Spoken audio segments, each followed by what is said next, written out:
Давайте қазір үлкен шығарайын.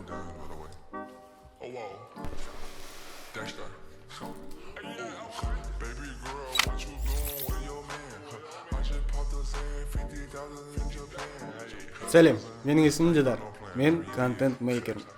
И бүгінгі видео бізде үлкен обзор болмақ.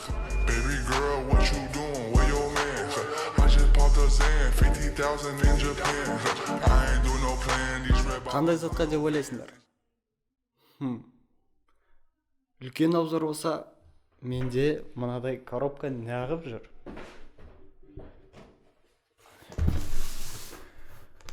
Қандай затқа обзор деп ойлайсыңдар? Мына коробканы шығарып қойдым. Тауып көріңдерші. Блогерлер сияқты андай. Тауып көріңдерші. Ал балалар. Давайте екінші коробканы шығарайын, я?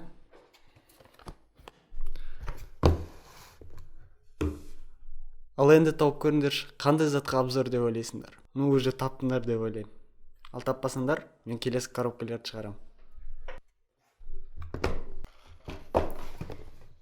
Уже тауып қойған шығарсыңдар, я? Или таппадыңдар ма? Деп блогерлер қысады. Ойнатып жүрсің, я? Давайте қазір үлкенін шығарайын. Міне, мынау енді үлкен. Ой. Не екенін білмейсіңдер ма әлі? Давайте.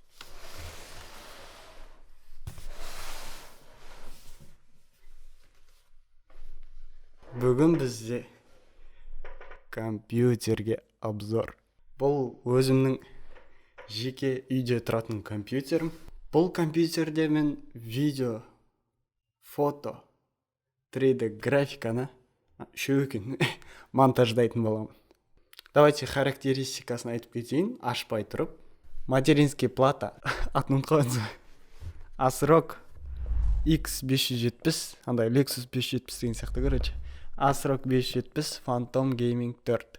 Видеокарта, средний видеокарта алдым. Көп, қайтсам, народный, бюджетный видеокарта. Гигабайт GeForce GTX 1650. 4 гигабайт видео памятімен. И менде блок питания 700 ваттқа VX Plus Series дейді. Ойбай, Aerocool компаниясының VX Plus Series деген, ол өзінің сериясы екен, кешіңіздер.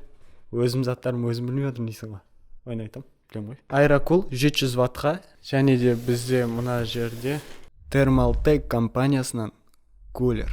Бұл процессорге орнатылатын кулер Thermaltake 12 Pro. Бұл арнайы AMD компаниясының процессорлеріне арналған. И менде қазір мына компьютерде AMD Ryzen 9 3900X процессоры тұр.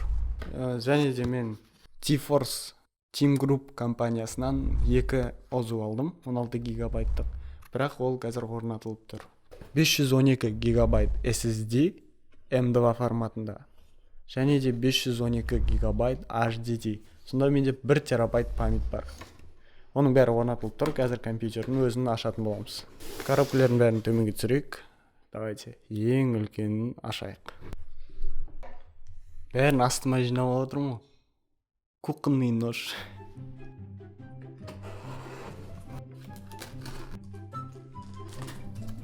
Ой, мен бұлай аламайды екен, қазір жерге түсіріп, жоғары көтеремін. Наран бәрін шаштым.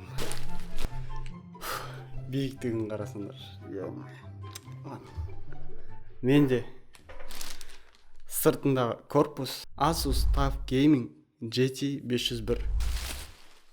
Общая сумма 570 мың теңге. Доллар.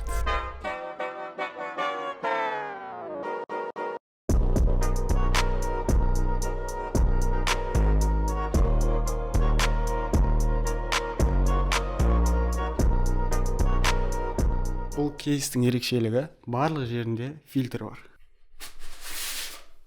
Бір фильтр. Екі фильтр. Екі емес, екінші. И үшінші нарада алдыңғы кулердің қасында орналасқан. Оны алу қиын енді.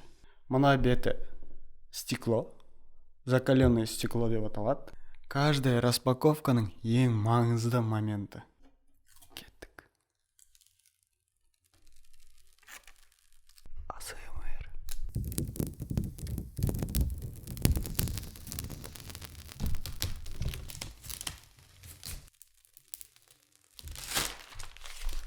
Алдық. Бұл компьютерді алғандағы мақсатым мен видеомонтажға, басында айтқан 3D графикаға екеуі болды. Photoshop, фотоға қолданамын. Конечно, бұл компьютерде ойнауға болады, бірақ мына видеокарта кіші видеокарта, яғни средний. Бұнымен средний ғана ойнай аласың. Болашақта біз видеокартаны ауыстыратын боламыз. Және де анау екі азу тұр ғой, соның қасына тағы екеуін қосатын боламыз.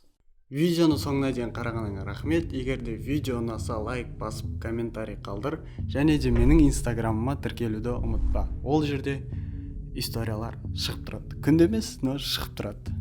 Келесі видеода кездескенше.